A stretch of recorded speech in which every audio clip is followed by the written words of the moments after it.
नमस्कार मंडळी, पुन्हा एकदा आपल्या नवीन एका व्हिडिओमध्ये तुम्हा सगळ्यांचं खूप खूप मनापासून स्वागत.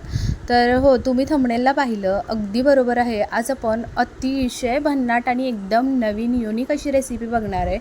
तर आपण शिल्लक राहिलेला जो भात असतो त्याच्यामध्ये आज बेसन मिक्स करणार आहे आणि खूप मस्त रेसिपी आहे. अगदी लहानांपासून मोठ्यांपर्यंत सर्वांना आवडेल. घरातले तर आठवड्यातून 3-4 वेळा ही रेसिपी बनवून खातील आणि त्यासाठी विशेष करून भात शिल्लक ठेवतील आणि या भातापासून ही रेसिपी नक्कीच तुम्ही बनवून पाहाल. एवढी जबरदस्त होणारी रेसिपी आहे बरं का.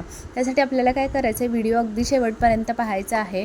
व्हिडिओ कुठेही स्किप करू नका. व्हिडिओ थोडा जरी आवडला तर व्हिडिओला एक लाईक आणि एक सबस्क्राईब करायला मात्र अजिबात विसरू नका. तर चला आता रेसिपीला सुरुवात करूयात. बऱ्याच वेळा आपण भात खातो किंवा मग फोडणी घालून खातो, काही ना काही करून खात असतो, पण ही रेसिपी तुम्ही नक्की एकदा ह्या पद्धतीनं बनवून पहा. खूपच भारी होते बरं का. तर आता काय करायचं, आपल्याला 1 वाटी इतका भात जो शिल्लक होता तो मी इथे बघा व्यवस्थित असा काढून घेतलेला आहे आणि तो भात जो आहे तो बऱ्यापैकी गठ्ठे वगैरे असतात तर ते फोडून घ्यायचं आहे. त्याच्यानंतर त्याच्यामध्ये आपल्याला पाव कप इतकं बेसन घालून घ्यायचं आहे.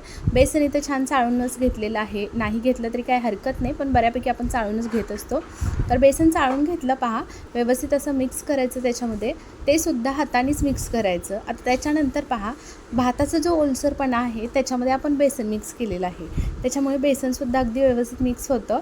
आता त्याच्यावरती आपण रवा घालणार आहे. तर इथे बारीक रवा वापरलेला आहे. जर तुमच्याकडे मोठा रवा असेल तर तो थोडासा मिक्सरमधून फिरवून घ्या आणि बारीक करून घ्या, जेणेकरून आपला हा पदार्थ अगदी पटकन भिजला जातो. तर बारीक रवा बघा इथे मी अर्धी वाटी इतका घातलेला आहे. छान मिक्स करून घेतला अंगच्या पाण्यावरतीच, भाताचं जे पाणी असतं त्याच्यावरतीच.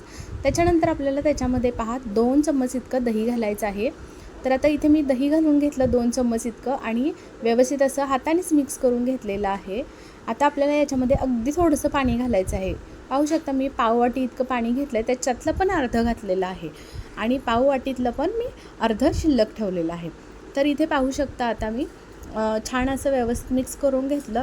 तुम्ही बॅटर बघू शकता कशा पद्धतीनं व्यवस्थित तयार केलेलं आहे. जास्त पाणी नाही आहे, अगदी ओलसरपणा थोडासा घातलेला आहे त्याच्यामध्ये आणि झाकण ठेवून एक 10 मिनटं बाजूला ठेवलेलं आहे. आता इथे ना मी कांदा, टोमॅटो, मिरची, कोथिंबीर घेतलेली आहे. आता इथे ना छान असं व्यवस्थित कांदा आपल्याला उभा लांब कट करून घ्यायचा आहे पहा. तर इथे मी उभा लांब कांदा कट करून घेतला. टोमॅटोसुद्धा एक घेतलेला आहे, त्याच्यातल्या मी बिया काढून टाकलेल्या आहेत आणि इथे टोमॅटो चिरून घेतलेला आहे. आता बिया का काढल्या तर बऱ्यापैकी ना डायबिटीज वगैरे या लोकांना अशा पद्धतीने ह्या बियांना चालत नाहीत, विशेष करून डॉक्टरसुद्धा अवॉइड करतात. इथे छान अगदी बारीक असं टोमॅटोसुद्धा कट करून घेतला पहा. त्याच्यानंतर इथे मी मिरची घेतलेली आहे. आता इथे मी 3 मिरची घेतलेत. आता भरपूर तिखट आहे मिरची, म्हणून मी इथे 3च वापरले. जर तिखट नसेल तर अजून थोडंसं तुम्ही वापरू शकता किंवा मग आपली लहान मुलं खाणारी असतात, तुम्ही ठेचूनसुद्धा घेऊ शकता. तर इथे कोथिंबीर चिरून घेतली, मिरची, सगळे जिन्नस, आपले कांदासुद्धा अगदी मोठा लांब असा चिरून घेतलेला आहे. आता इथे सर्व जिन्नस आपले तयार आहेत. लगेचच जे मिश्रण आपण तयार करून घेतलं होतं, 10 मिनटासाठी झाकून ठेवलं होतं, ते पाहू शकता. मस्त अगदी रवासुद्धा भिजलेला आहे त्याच्यामध्ये. आता ना आपल्याला एक एक करून सगळे जिन्नस याच्यामध्ये घालून घ्यायचे आहेत. कांदा घातला, टोमॅटो घातला, त्याच्यानंतर मिरची कट करून घेतलेली घातली आहे पहा. आता ना याच्यामध्ये ना कोथिंबीर घातली भरपूर अशी. नंतर याच्यामध्ये काही बेसिक मसाले, त्याच्यामध्ये हळद पावडर घातली अर्धा चमच इतकं, चवीपुरतं मीठ घालायचं.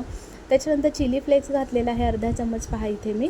नंतर मी इथे ना वरतून अगदी पाव चम्मच इतकं ना हिंग घातलेला आहे. ओवा घातला 1 चम्मच हातावरती चोळून, ज्याच्याने फ्लेवर खूप छान येईल. एव्हरेस्टची मिरची पावडर आज मी इथे वापरते, तर इथे अर्धा चम्मच इतकी मिरची पावडर घातली.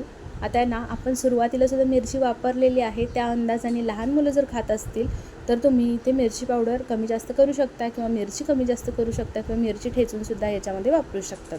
तर आता इथे पहा याची कन्सिस्टन्सी अशा पद्धतीनं ठेवलेली आहे. अजिबात इथे आज आपण इथे म्हणजे पाणी जास्त वापरणार नाही आहे. पाणी जास्त न वापरतासुद्धा मस्त अगदी आपला हातचा पदार्थ कुरकुरीत छान अगदी तयार होणार आहे. तर लगेचच पहा इथे आपण आज सोडा वगैरे बिलकुल काही वापरलेलं नाही आहे, इनोसुद्धा नाही आहे. तर इथे ना पहा लगेच गॅसवरती पॅन ठेवून घेतलेला आहे. आता तेल लावून घेतलं पॅनला. पॅन छान गरम झाला की लगेचच त्याच्यावरती 2 चम्मच इतकं मी बॅटर घालून घेतलेलं आहे. पाहू शकता बॅटर अजिबात इथे पाणी कुठेही आपण घातलेलं नाही आहे, जसं आहे तसंच बॅटर याच्यावरती घातलेलं आहे. अगदी अलगद हाताने थोडंसं मी किंचितचं पाणी हातावरती घेतलेलं आहे आणि त्याच्याने ओल्या हातानं आपल्याला वरतून छान असं तव्यावरती थापून घ्यायचं आहे पहा. आता ना इथे साईडनं ना थापून घेतल्यानंतर अगदी थोडंसं असं चमचाभर इतकं तेल सोडून घ्यायचं आणि 3 ते 4 मिनटं व्यवस्थित अगदी खालची बाजू भाजून घ्यायची. पाहू शकता व्यवस्थित भाजून झाली की मग आपल्याला पलटी करायची आहे. कलरसुद्धा पाहू शकता खूप सुरेख आलेला आहे खालच्या बाजूनीसुद्धा. आणि याच्यामध्ये जर तुम्हाला अजून काही भाज्या ॲड करायच्या असतील, विशेष म्हणजे गाजर असतं, बीट असतं, किसून घालू शकता तुम्ही, किंवा शिमला मिरचीचे तुकडे बारीक करून घालू शकता.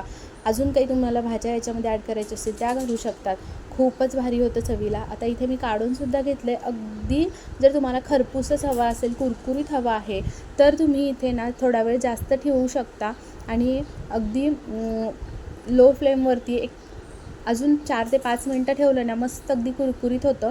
तर पहा इथे अगदी व्यवस्थित आपलं जसं पसरलं तसंच त्या पद्धतीनं व्यवस्थित निघतं. त्याच्यामुळे काही टेन्शन घ्यायची गरज नाही आहे. कधी काय होतं, बॅटर पातळ होतं आपलं पाणी घातल्यामुळे आणि मग व्यवस्थित असं तव्यावरती पसरलं जातं आणि मग निघत नाही, चिकटतं वगैरे. तर असं अजिबात काही होणार नाही आहे.